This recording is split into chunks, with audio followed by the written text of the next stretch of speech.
재판정에서 현 앨리스의 이름이 엄마와 떨어져서 앉아 있어요. 할머니의 손을 잡고 있죠. 이날이 이 모자의 마지막 일줄은 그들은 아무도 놀라운 것은 현 앨리스가 자기만 가는 것이 아니라 여기도 내가 있을 곳이 아니야. 또 방랑벽이 도진 거죠. 세 가지 파가 있었어요. 바로 이승만파, 그리고 안창호파, 그리고 김원봉파. 인천항에서 CIC 요원에 의해서 언어 전문가로 활동을 하게 되고 심지어는 해방 후에도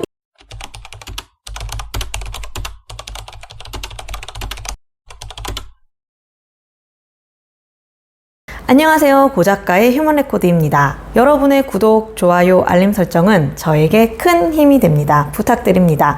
제 2부 현 앨리스 이어나가 보겠는데요.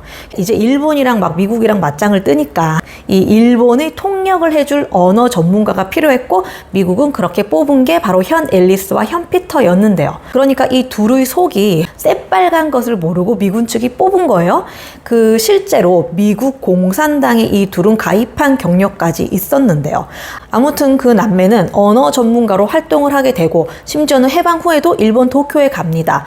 메가도 장군 밑에서 미국의 월급을 받아가면서 다나카 하우스라는 숙소까지 미군이 제공을 한단 말이죠.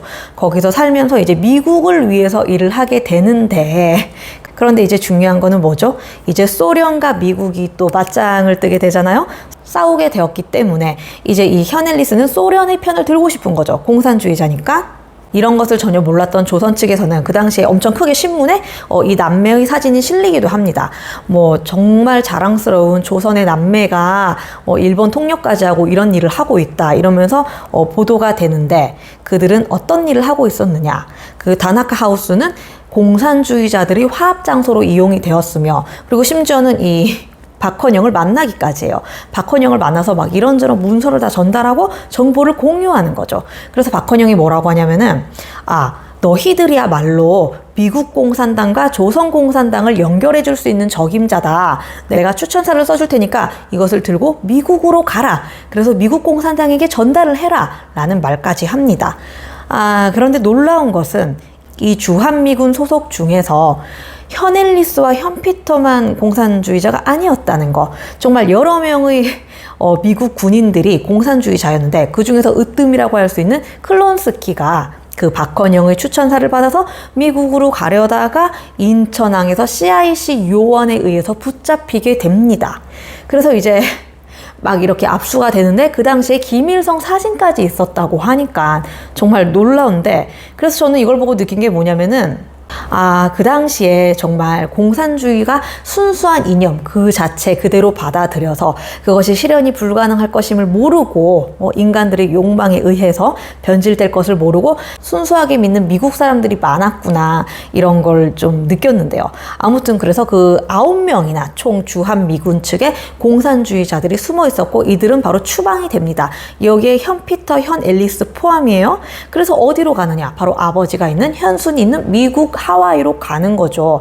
그런데 문제는 이제 현순의 상황을 얘기를 해볼 건데, 이 현순이 해방 전에 미국 하와이에서 누구를 지지했느냐. 그 당시에 크게 세 가지 파가 있었어요. 바로 이승만파, 그리고 안창호파, 그리고 김원봉파였는데요.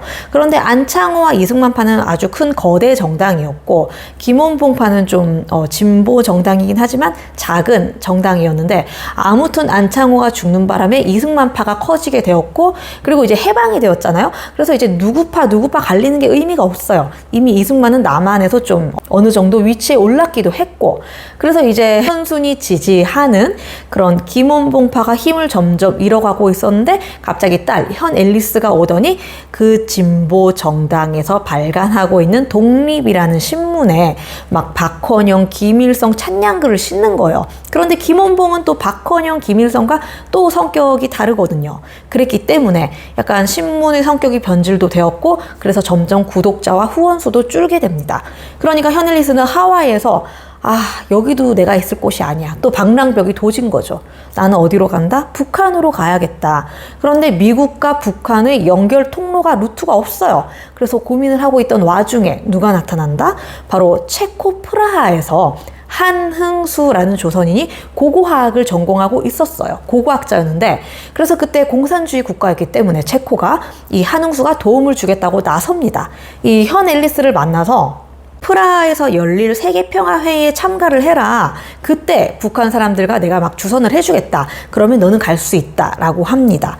그런데 놀라운 것은 현 앨리스가 자기만 가는 것이 아니라 아들 정 웰링턴을 데리고 갑니다. 이때 정 웰링턴이 이미 19살? 20대? 때예요.